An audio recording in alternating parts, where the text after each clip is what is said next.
Hey everyone, so I'm in the car because I'm about to go pick up a new instrument for the studio. So let me tell you the story behind this instrument as I head on over there. Okay, so here's the story. A couple months ago, I found a listing for a bass on Facebook Marketplace, and it was for $100, which is a really good deal, even if it's a really cheap quality bass. I don't often find deals like that locally for instruments as big as basses or even cellos, so definitely had to take advantage of that, and I was able to meet up with the guy and purchase the bass. It was just once I got that bass home, I looked at it closely and was able to find a lot of good stuff about it. So it was definitely a fixer-upper, so there were some repairs that need to be done. Most of it was things I felt like I could handle, but there was definitely some damage to the neck.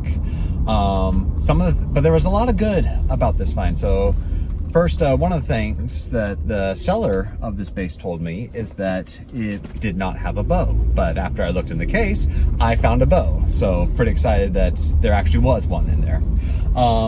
And let's see, another good thing about it, I looked at the label on the inside, and it was not a cheap quality bass. It actually was a very good one of a brand that I really trust and have had really good experience with. So I was really glad to find something that was worth so much more than the $100 that I paid to buy it.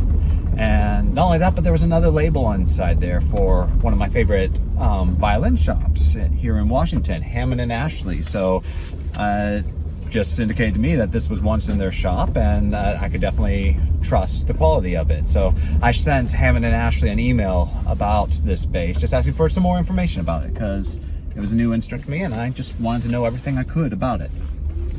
And then another special thing about the bass, it was a little bit smaller than a full-size bass, and looking at the label on the inside also told me that the specific size was a half-size bass, which that's actually something that I was definitely in the market for, because I have the student that needed a half-size bass. So everything about this bass just kept getting better as the more I looked at it. Then I got the email back from Hammond and Ashley, and they said that this bass actually still belonged to them because it was one of their rentals and they lost contact with the renter.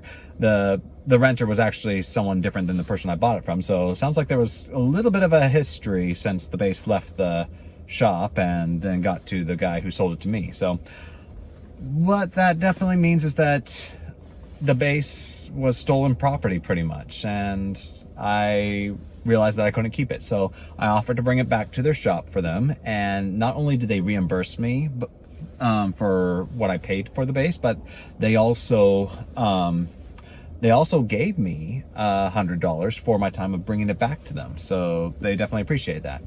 While I was at their shop returning the bass, they decided to make me an offer on it because they saw that it was definitely something that I could have used and really wanted. So they said that they could just, if I paid them to just fix up the bass, I could keep it. So I definitely thought about it, and after a couple months till today, I was finally in a position where I could take them up on that offer. So I contacted them, was like, yes, let's do that. And they gave me the email today that the bass was fixed up and it was ready for pickup. So that's where I'm heading now. I'm going over to Issaquah Hammond and Ashley Violin Shop to pick up this bass. Okay, so that's Hammond and Ashley Violin Shop over there. I don't know if I'll have permission to come in and record, so I'll just show you the bass after I pick it up. All right, I got the bass, and it does manage to fit in the front and back seat of the Camry here. So now to get it home to the studio, and we'll unpackage it and I'll show you there. Really good work done on it. Okay, we are back here at the studio, and the bass is right here. So let's put it up here. So it is a little dinged up. It's a used instrument, but it had these chips on it before when I first got it off the marketplace. The main damage, and I'll go ahead and show you right here. Let's see. So main damage was actually on the neck. I don't know how well it's going to show up here, but okay, yeah, maybe you can see this crack right there. When I found that, I wasn't quite sure how I was going to repair it, but they were able to put that all back together, and it actually feels very smooth there. So that was the main damage with it. But as you probably saw from the pictures, it didn't have a string. It didn't have the strings intact. That was because the tailpiece down here was broken, and they replaced it with a new one. And they also replaced it with a brand new bridge too. So very happy with all the work that they did on this bass, and I'm pretty excited to offer it to the student for their lessons now.